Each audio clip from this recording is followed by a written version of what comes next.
এটা দিয়াবাড়ি 18 নম্বর সেক্টর মিরপুরের সাথে খুবই কাছাকাছি ডিউসিসের লগে। যারা আসবেন ঘুরতে সন্ধ্যাবেলা আসবেন, এখানে অনেক সুন্দর মেলা বসে বিকালবেলা।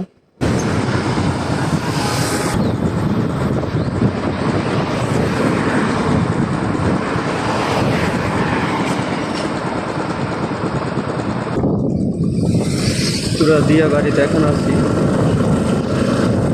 দিয়াবাড়ি 18 নম্বর সেক্টর।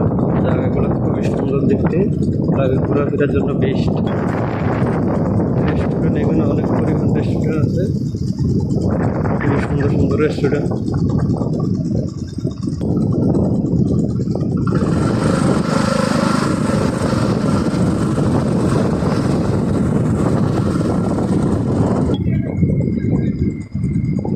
এখানে অনেক পরিমাণ নার্সারি আছে, দিয়াবাড়ির সাইডে অনেক পরিমাণ।